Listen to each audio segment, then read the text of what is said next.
जय श्री हरि विष्णु। प्रिय भक्तों, प्रेम से बोलिए लक्ष्मी नारायण भगवान की जय, तुलसी माता की जय। प्रिय भक्तों, आज का दिन अत्यंत ही दुर्लभ और विशेष है। कई सालों बाद आज सावन सोमवार के दिन वृद्धि योग में कामिका एकादशी का व्रत है। इसलिए जो मनुष्य श्रद्धा के साथ इस कथा का श्रवण करता है वह सभी पापों से मुक्त हो जाता है और विष्णु लोक में जाता है। विष्णु पुराण के अनुसार भगवान श्री कृष्ण जी ने युधिष्ठिर को कामिका एकादशी की महिमा बताते हुए कहा, हे राजन, जो व्यक्ति इस एकादशी का व्रत करता है वह गंगा, गया, काशी, पुष्कर और कुरुक्षेत्र जैसे तीर्थों में स्नान करने के समान फल प्राप्त करता है। इस दिन केवल तुलसी पत्र भगवान विष्णु को अर्पण करने मात्र से सहस्त्र गोदान और 4 भार चांदी 1 भार सोना दान करने के बराबर फल की प्राप्ति होती है। और वही ब्रह्मवैवर्त पुराण में कहा गया है कि कामिका एकादशी व्रत पितरों को तृप्त करती है, ब्रह्म हत्या, भ्रूण हत्या जैसे समस्त पापों का नाश करती है। इस व्रत में जो भी व्यक्ति दीप दान, अन्न दान, वस्त्र दान या कोई अन्य पुण्य कर्म कथा श्रवण करता है उन्हें अनंत गुना फल की प्राप्ति होती है। इसलिए लक्ष्मी नारायण सहित तुलसी जी की पूजा करने वाला मनुष्य धन, पुत्र, सौभाग्य से परिपूर्ण हो वैकुंठ को जाता है। रात्रि में तुलसी देवी और विष्णु जी के समक्ष दीपदान करने वालों के पूर्वजों जो नरक में पड़े हैं वे तुरंत स्वर्ग में चले जाते हैं। इस महाव्रत के प्रभाव से व्यक्ति भव सागर से पार हो जाता है। तो आज के इस कामिका एकादशी व्रत को सुनने से पहले आप सुनिए वह कथा जिसमें गलती से ही एकादशी व्रत करने मात्र से 2 भक्त परलोक पे वापस लौट आए। एक बार प्रातः ज्योतिष पीठ के शंकराचार्य जी महाराज विश्वनाथ पुरी काशी पधारे। उस दिन एकादशी का व्रत था। पूज्य आचार्य जी अपने नियमानुसार एकादशी के दिन स्वयं निराहार रहकर अन्य लोगों को भी एकादशी व्रत करने की प्रेरणा दे रहे थे। ऐसे ही एक दिन पूज्य आचार्य जी ने अपने पास में आए एक ब्राह्मण ब्रह्मचारी से प्रश्न किया, हे ब्रह्मचारी, क्या तुम आज एकादशी का व्रत किए हो? ब्रह्मचारी ने कहा, नहीं महाराज जी। पूज्य जगत गुरु जी ने कहा, हिंदू होकर फिर ब्राह्मण कुल में जन्म लेकर और ब्रह्मचारी होकर भी तुमने एकादशी का व्रत नहीं किया, यह तो बड़े आश्चर्य की बात है। ब्रह्मचारी ने कहा, महाराज जी, एकादशी का व्रत तो मैं कभी नहीं करता। पूज्य गुरुदेव जी ने कहा, अरे फिर तुम कैसे हिंदू हो, किस प्रकार ब्रह्मचारी कहलाने योग्य हो और कैसे ब्राह्मण हो कि एकादशी का व्रत भी नहीं कर सकते? एकादशी व्रत करने की बड़ी ही अद्भुत और विलक्षण महिमा है जिसका हमारे सभी शास्त्रों पुराणों में उल्लेख है। एकादशी व्रत करने का बड़ा भारी महत्व है और महान पुण्य है जिसे आज लोग अपनी मूर्खता बस भूल कर बैठे हैं। परलोक में एकादशी का व्रत बड़ा काम देता है। हे पुत्र, एकादशी व्रत करने वाले को यमदूत, मार की प्रताड़ना आदि का कोई भय नहीं रहता। इससे हमारा सब प्रकार से कल्याण होता है। यह हमारे शास्त्रों पुराणों में कहा गया है। यह कोई मात्र गप्पेबाजी या कपोल कल्पना नहीं है, यह सब अक्षर अक्षर एकदम सत्य है। अच्छा सुनो, हमें एक बार 2 मुसलमान मिले थे जो विधर्मी होकर भी प्रत्येक एकादशी को उपवास किया करते थे। प्रिय भक्तों, परम पूज्य आचार्य जी के मुख से इतना सुनकर वहां उपस्थित सभी लोगों ने जिज्ञासावश एकादशी व्रत करने वाले मुसलमान भाइयों से संबंधित घटना जानने की उत्सुकता दिखाई और उनके लिए पूज्य आचार्य जी से प्रार्थना की। तब पूज्य महाराज जी ने उस सच्ची घटना को कहना शुरू किया। आचार्य जी ने कहा, एक बार हम सनातन धर्म का प्रचार करते हुए राजस्थान गए हुए थे। वहां हम एक बगीचे में ठहरे हुए थे और उस दिन दय योग से एकादशी का पवित्र दिन था। वहां अनेक श्रद्धालु भक्त हमारे पास आए हुए थे। उनमें से 2 मुसलमान सज्जन भी हमसे मिलने आए। उन्होंने दूर से हमें अभिवादन किया और एक ओर बैठ गए। जब हमारे एक ब्रह्मचारी ने हमारे पास भेंट के लिए आए फलों को प्रसाद के रूप में सभी को बांटना प्रारंभ किया तो हमने उस ब्रह्मचारी से कहा कि भाई, कुछ प्रसाद सामने बैठे हुए उन मुसलमान भाइयों को भी दे दो। इसके बाद जब ब्रह्मचारी ने उन दोनों मुसलमानों को प्रसाद देने के लिए आगे बढ़े तो उन दोनों मुसलमानों ने बड़ी ही श्रद्धा भक्ति के साथ हाथ जोड़कर विनम्रता पूर्वक कहा, महाराज जी, आज तो हमारा एकादशी का दिन है। हम दोनों ही एकादशी के दिन निर्जल व्रत रखते हैं, इसलिए आज हम कुछ भी ग्रहण नहीं करेंगे। उन मुसलमान भाइयों के मुख से उनके द्वारा एकादशी के दिन निर्जल व्रत करने की बात सुनकर सभी को बड़ा आश्चर्य हुआ और साथ ही पूरी बात जानने की उत्सुकता हुई कि मुसलमान भाइयों को भला एकादशी व्रत करने से क्या प्रयोजन और क्या संबंध है। जिज्ञासावश उन दोनों सज्जनों को पास बुलाकर पूछा, आप दोनों तो मुसलमान हैं, फिर एकादशी का निर्जल व्रत करने का कारण और उद्देश्य क्या है? एकादशी का व्रत तो केवल हिंदू करते हैं, आप लोग एकादशी का व्रत कब से और कैसे करने लगे, पूरी बात बताइए। उत्तर में दोनों मुसलमान भाइयों ने अपने जीवन की एक महान आश्चर्यजनक सत्य घटना सुनाते हुए हमें बताया कि उनके द्वारा गलती से ही अनजाने में एकादशी के दिन नकली व्रत करने से किस प्रकार परलोक में यम यातना से उनकी रक्षा हुई। उन्होंने बताया कि महाराज जी, यद्यपि हम दोनों जाति के मुसलमान हैं और गाड़ी चलाकर सामान तथा बोझा एक स्थान से दूसरे स्थान तक पहुंचाकर पेट पालते हैं, एक दिन हम बड़े भारी अपने गाड़ी ले गए थे। गाड़ी चलाने के कार्य में हम उस दिन इतने व्यस्त थे कि हमें उस दिन अन्न और जल खाने पीने को कुछ भी नहीं मिला। इस प्रकार उस दिन हम दोनों ही पूरी तरह भूखे प्यासे रह गए और एक बाग में जाकर ठहर गए। भूखे प्यासे तथा थके होने के कारण हम दोनों सो गए। उस दिन वहां उस बगीचे में 3 अन्य व्यक्ति भी ठहरे हुए थे। वे भोजन बनाकर खा रहे थे। वहां रात में हमने देखा कि हमारी मृत्यु हो गई है। हमारे पास भयंकर आकृति वाले कुछ यमदूत आए हैं और उन्होंने हम 5 आदमियों को पकड़ लिया है। वे हमें यमपुरी ले गए। वहां हमने देखा कि सूर्य के समान एक अत्यंत तेजस्वी राजपुरुष जैसे कोई व्यक्ति एक सुंदर सिंहासन पर विराजमान थे। उन्होंने हमको पकड़ ले जाने वाले अपने उन दूतों से पूछा कि तुम इन दोनों को पकड़कर यहाँ क्यों लाए हो? इन दोनों को तो आज एकादशी का निर्जल व्रत किए हुए हैं, इन्हें तुरंत यहाँ से ले जाओ। जहाँ इसे पकड़कर लाए थे उसी स्थान पर ले जाकर इन्हें छोड़ दो। एकादशी व्रत के पूर्ण से इनकी आयु कुछ दिन और बढ़ गई। उनके ऐसा कहने पर यमदूत हम दोनों को अपने साथ लाकर उसी बगीचे में छोड़ गए। जब हम अपने शरीर में वापस आ गए और हमें होश आया और हमने आंखें खोली तो हम दोनों परलोक में घटित घटना पर आपस में विचार करने लगे। हमें सभी बातें प्रत्यक्ष मालूम थी और अच्छी तरह से याद थी। बड़ी आश्चर्य हुआ। अनुभव में आई हुई घटना में निर्जल एकादशी व्रत किए जाने की बात हमें विशेष रूप से याद रही, जिसके विषय में प्रसंग वंश हमने हिंदू भाइयों के मुख से कभी सुना अवश्य था, पर विशेष रूप से ध्यान कभी नहीं दिया था।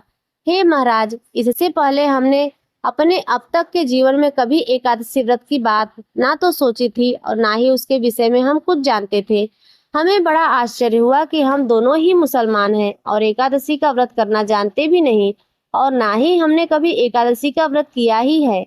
फिर हम दोनों को एकादशी का व्रत करने वाला कैसे बता दिया गया और कैसे मान लिया गया?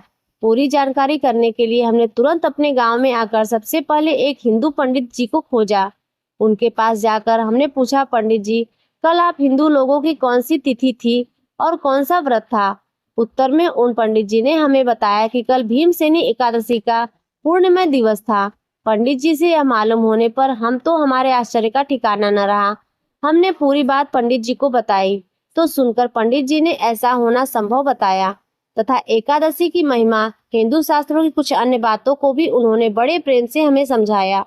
हिंदुओं के एकादशी व्रत की ऐसी अद्भुत महिमा है, यह जानकर कथा सुनकर हमें उसी दिन से एकादशी व्रत के प्रति बड़ी श्रद्धा उत्पन्न हो गई। जब बिना किसी निश्चय और संकल्प के अनजाने में एकादशी के दिन भूखे प्यासे रहने मात्र से हमें एकादशी के व्रत करने का इतना बड़ा फल हो गया, तब एकादशी का व्रत करने पर भी हमें एकादशी व्रत करने वाला मान लिया गया और हमारे उस नकली एकादशी के व्रत ने हमें यम यातना तथा मृत्यु से बचा लिया।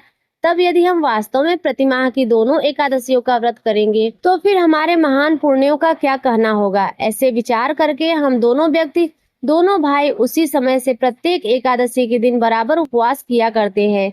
एकादशी के दिन हम अन्न जल कुछ भी ग्रहण नहीं करते।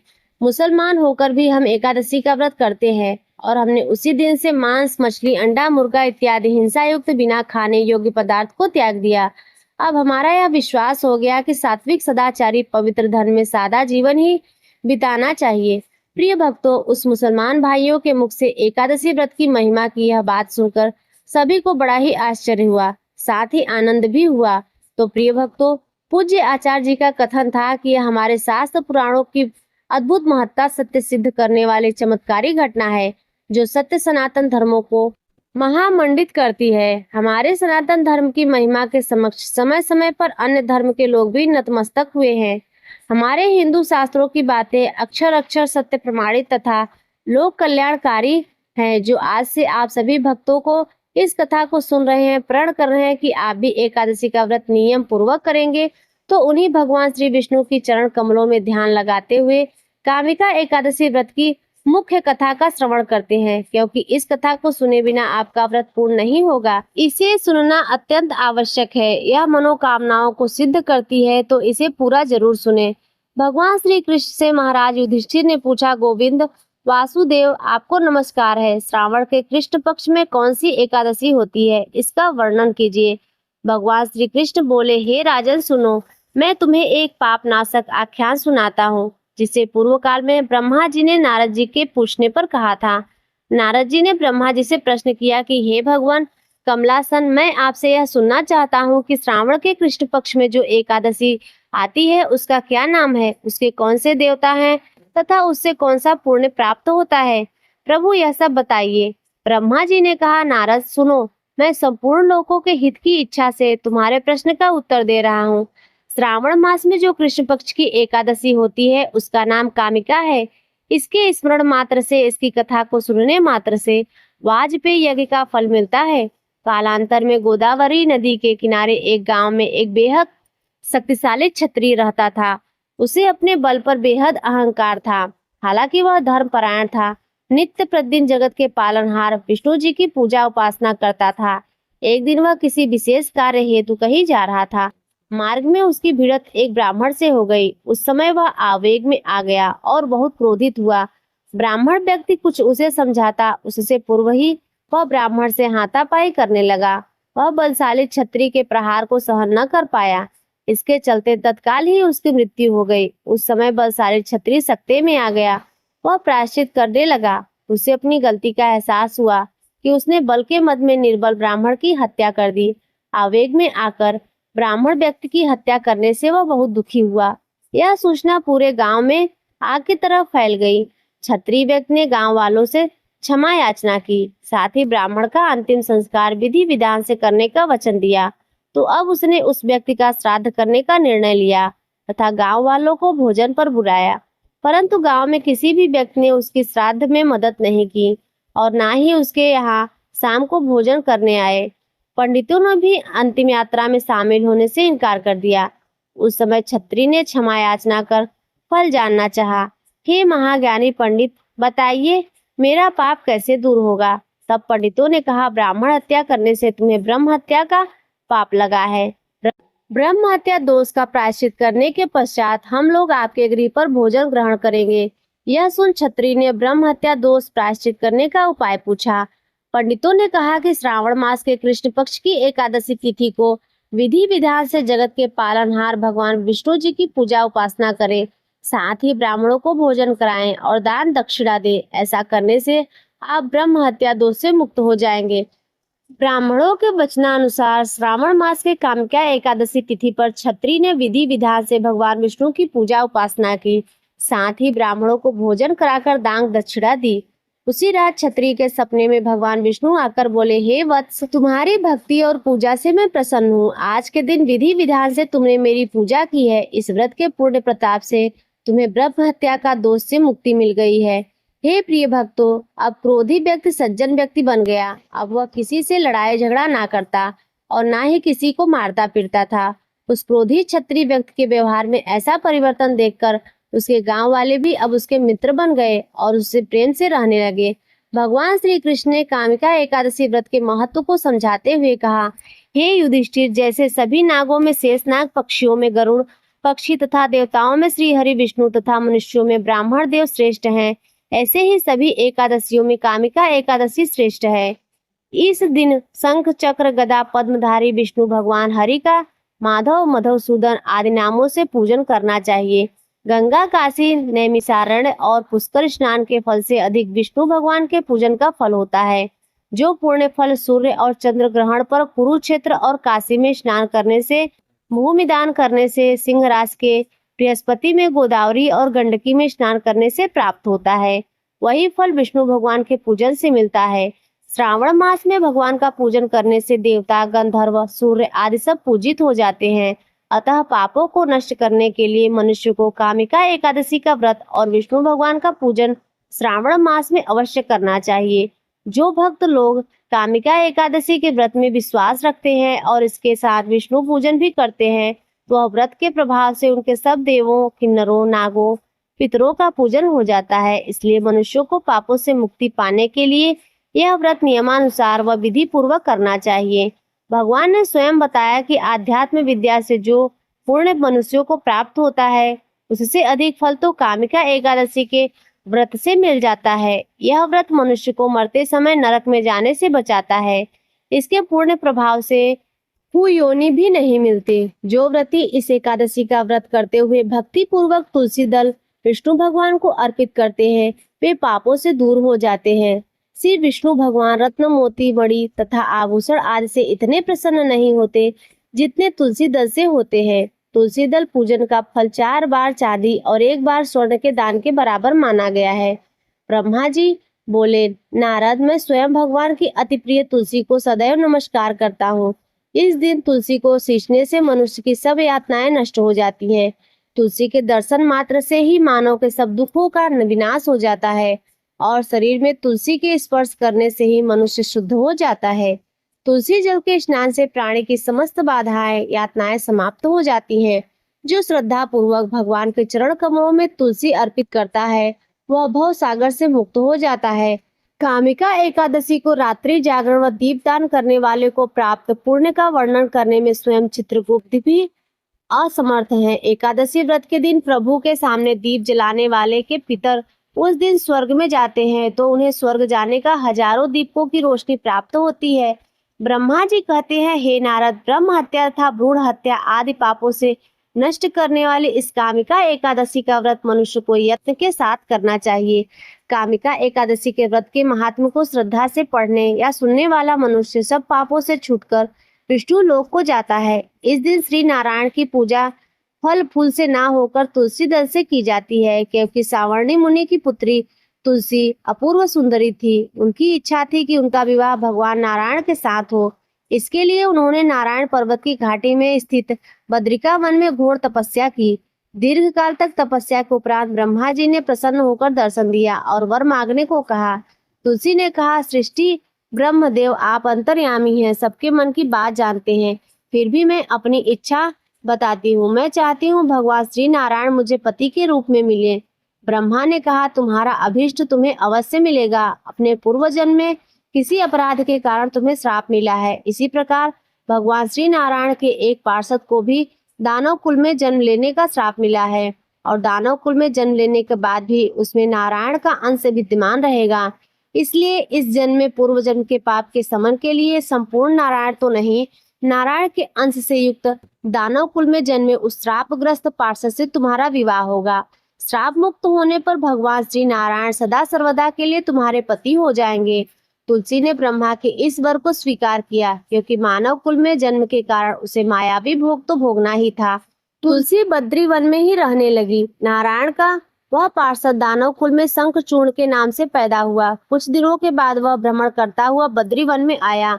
यहाँ तुलसी को देखते ही उस पर मंत्र मुग्ध हो गया। तुलसी के सामने उसने अपने विवाह का प्रस्ताव रखा। इतने में ही वहां ब्रह्मा जी आए और तुलसी से कहा, तुलसी, शंखचूर्ण को देखो, कैसा देवमय इसका स्वरूप है। दानव कुल में जन्म होने के बाद भी लगता है जैसे इसके शरीर में नारायण का वास हो। तुम प्रस्ताव को सहज स्वीकार कर लो। तुलसी को भी लगा कि उसकी तपस्या पूर्ण हो गई है, उसे इच्छित फल मिला है। शंखचूर्ण के साथ उसका गंधर्व विवाह हो गया और वह शंखचूर्ण के साथ उसके महल में पत्नी बनकर आ गई। शंखचूर्ण ने अपनी परम सुंदरी सती साध्वी पत्नी तुलसी के साथ बहुत दिनों तक राज्य किया। उसने अपने राज्य का इतना विस्तार किया कि देवलोक तक उसके अधिकार में आ गया। स्वर्ग का सुख भोगने वाले देवताओं की दशा भिखारियों जैसी हो गई। शंखचूर्ण किसी को कष्ट नहीं देता था, पर अधिकार और राज्य छीन जाने से सारे देवता मिलकर ब्रह्मा, विष्णु और शिव जी की सभा में गए तथा अपनी विपत्ति सुनाई। ब्रह्मा जी ने कहा, तुलसी परम साध्वी है, उसका विवाह शंखचूर्ण से मैंने ही कराया था। शंखचूर्ण तो तब तक नहीं हराया जा सकता, मारा नहीं जा सकता, जब तक कि तुलसी को ना छला जाए।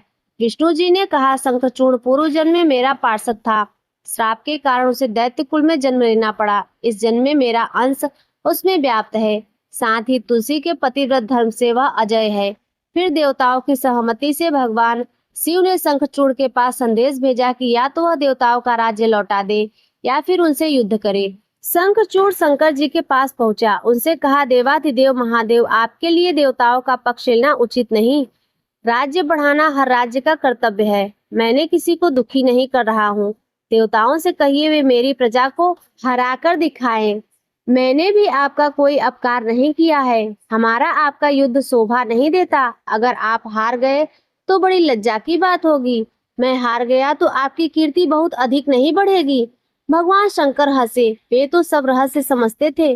तुलसी और शंखचूर्ण के पूर्व जन्म के श्राप की अवधि लगभग पूरी हो चुकी थी। बोले, हे शंखचूर्ण, इसमें कीर्ति और लज्जा की क्या बात है? तुम देवों का राज्य लौटाकर उन्हें उनके पद पर प्रतिष्ठित होने दो। युद्ध से बचने का यही एक उपाय है। शंखचूड़ ने कहा, महादेव, मैंने युद्ध के बल से देवलोक को जीता है। कोई उसे युद्ध के द्वारा वापस ले सकता है। यह मेरा अंतिम उत्तर है। मैं जा रहा हूँ। ऐसा कहकर शंखचूड़ चला गया। उसने अपनी पत्नी तुलसी को सारी बातें बताई और कहा, कर्म भोग सब काल सूत्र में बंधा है। जीवन में हर्ष, शोक, भय, दुख, सुख, मंगल, अमंगल काल के अधीन है। हम तो केवल निमित्त हैं। संभव है भगवान शिव देवों का पक्ष लेकर मुझसे युद्ध करे। तुम चिंता मत करना। तुम्हारा सती तेज मेरी रक्षा करेगा। दूसरे दिन भगवान शंकर के नेतृत्व में देवताओं ने युद्ध छेड़ दिया।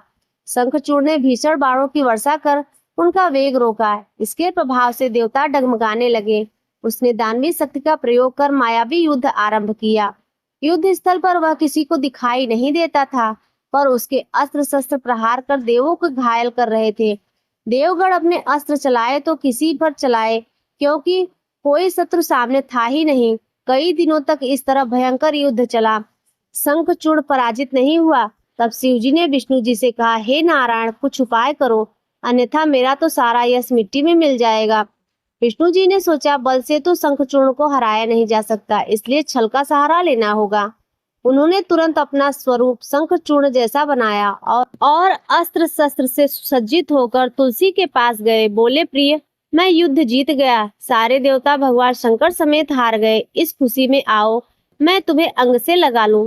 पति को प्रत्यक्ष खड़ा देख तथा विजय का समाचार सुन वह दौड़कर मायावी शंख के गले से लिपट गई। इस प्रकार पति पत्नी दोनों ने आलिंगन को खूब खुशी मनाई, पर पुरुष के साथ इस प्रकार के व्यवहार से उनका सती तेज नष्ट हो गया। उसका सती तेज तो शंखचूड़ के कवच के रूप में रक्षा कर रहा था। वह कवच नष्ट हो गया। शंखचूड़ शक्तिहीन हो गया। यह जानते ही भगवान शंकर ने अपने त्रिशूल से प्रहार कर दिया। त्रिशूल के लगते ही शंखचूड़ जलकर भस्म हो गया। शंखचूड़ के मरने को जानकर विष्णु जी अपने असली स्वरूप में आ गए। सामने अपने पति शंखचूड़ के स्थान पर भगवान विष्णु को खड़ा देख तुलसी बहुत विस्मित हुई। उनको पता चल गया कि स्वयं नारायण ने उनके साथ छल किया है। क्रोध में आकर उन्होंने श्राप दे दिया कि एक सती स्त्री का सतीत्व भंग करने के अपराध में हृदयहीन पत्थर हो जाओ। विष्णु भगवान ने तुलसी के श्राप को शरणोद्धार कर कहा, देवी, तुम्हारे तथा शंखचूड़ के कल्याण के लिए मुझे ऐसा करना पड़ा। तुम दोनों को श्राप मुक्त करना था। तुम भी अब शरीर त्याग कर तुलसी विरवा के रूप में जन्म लोगी और मेरी पूजा तुलसी दल से होगी। मैं शालिग्राम पत्थर बनूंगा। मेरे शीश पर तुम आदर से विराजमान हो जाओगी। तुम्हारे पति की हड्डियों के चूर्ण से शंख की उत्पत्ति होगी। उस शंख ध्वनि से देवताओं तथा मेरी पूजा आराधना होगी। जहाँ शंख ध्वनि होगी वहाँ मंगलमय मैं विराजमान रहूंगा। तुमने पूर्व जन्म में बद्री वन में मुझे पाने के लिए बड़ी तपस्या की थी। अब अगले जन्म में मैं नारायण प्रसर के रूप में बद्रीनाथ वन में स्थापित हो जाऊंगा और मेरी पूजा अर्चना फल फूल से न होकर तुम्हारे तुलसी दल से होगी। मेरे शीर्ष पर विराजमान होकर तुम मुझसे भी ऊंचा पद प्राप्त करोगी। तो प्रेम से बोलिए, तुलसी महारानी की जय। नमो नमो हरि पटरानी। नमो नमो तुलसी सहित श्री शालिग्राम भगवान की जय। प्रिय भक्तों, तो यह एकादशी व्रत की कथा यहीं पर समाप्त होती है। आज की कथा यदि आपको अच्छी लगी हो तो वीडियो को लाइक कर दीजिए। चैनल पर पहली बार आए हो तो सब्सक्राइब कर दीजिए और कमेंट में जय श्री हरि विष्णु अवश्य लिखिए।